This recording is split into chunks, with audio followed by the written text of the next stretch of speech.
Hey there, and welcome back to another Disney video. And recently, we saw the release of the latest installment of the Avatar franchise. Yes, the blue aliens are back to try and suck as much money out of your bank account as they can. And yeah, honestly, Avatar 1, whilst being a massive visual feast, it's never been a film I've been really all that fond of. I liked it well enough, but it was clear that it was made to show off what James Cameron's been able to achieve from a technological point of view.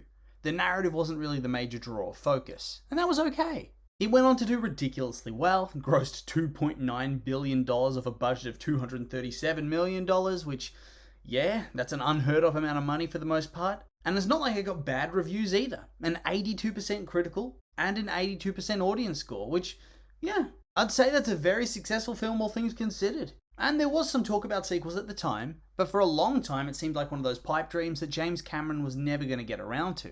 But then, a couple of years ago, we got the word. Yes, it's happening. And it's not going to be 2 sequels, but potentially 4. Whew.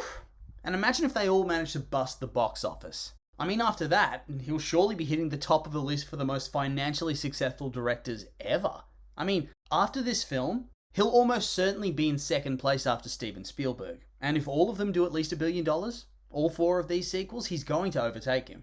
Jesus, that's intense. But yeah, the release of all 4 depends on the success of the first 2 sequels. But regardless, it feels like it's being set up to be the next big franchise, and I think that's a good thing. I wasn't a massive fan of the first one, yeah, but I'm very, very excited to see a non-Marvel, non-DC blockbuster film in the cinema. I'm getting a little bit fatigued with the onslaught of superhero films, so having something fresh to break things up, that's quite nice. And so, the other day, I went to see the film. And the film, of course, tells the story of Jake and Neytiri over a decade after the events of the first film.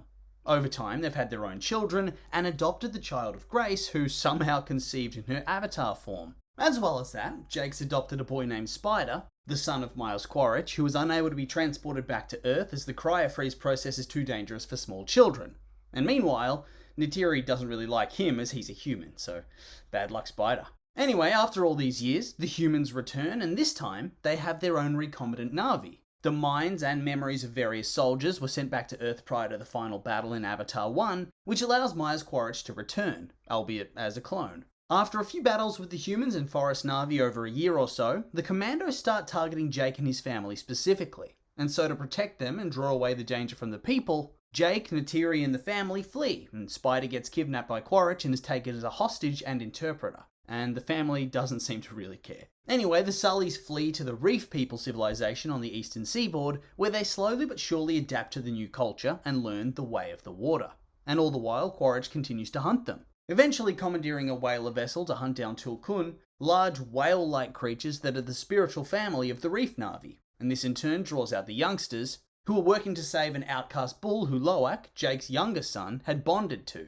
The children are ambushed by the soldiers, who are in turn ambushed by the Na'vi and the lone bull, and an all-out battle takes place in which the soldiers are completely obliterated at the cost of the life of Jake and Neytiri's oldest son. There's a standoff. Quaritch has took Jake's youngest child as a hostage, and so Neytiri takes Spider as one. And this causes Quaritch to give Took up as a hostage, and he and Jake brawl as the ship sinks. Quaritch seemingly dies, although he ends up being saved by Spider as a way to even the score, as Miles had saved his life from Neytiri. And yeah, they all go back to the sea village, they bury their son, and the film ends there. And the response so far has been pretty decent. I don't have any box office numbers as of writing this, but I would assume the film would probably do quite well. I doubt it's going to eclipse the first one, but I do think it's going to do well for itself when all's said and done. And then in terms of its critical response, from what I've seen so far, the critics seem to be enjoying it. And as of writing it, it has an 80% critical score, although that might have changed since. I've seen a lot of praise directed towards it for its cinematography, its design, its action sequences, direction, CGI, and world building. And yeah, I'd agree with all of that. As you can expect from James Cameron, the film itself is a visual masterpiece. It's just so ridiculously and stunningly beautiful. Once again, he's just upped the game completely and utterly. And then on top of that, the visual quality combines with world-class directing and cinematography that just moves you on a visceral human level. And I know that's weird to say, but it just invades your brain and manipulates your emotions through visuals alone. And this felt especially true for a lot of the underwater stuff. And on top of that, I also really enjoy that the film has a lot of variety in how it was shot. I mean, it was always going to be an epic sci-fi. You're not changing that. But it goes through phases. Sometimes it almost feels like a nature documentary. Sometimes a classic action flick. Sometimes a horror movie. You never really know what you're going to get from this thing. And so it keeps you on the edge of your seat and keeps things fresh all the way through. And then, the world building. Oh my god, the world building here is intense and so well done. The first film got off to a really good start in that regard, but here, we get a whole new perspective as the family moves on to a different tribe of Na'vi. We get this whole new ethnic group with new traditions and customs, many of which are explored in depth on screen.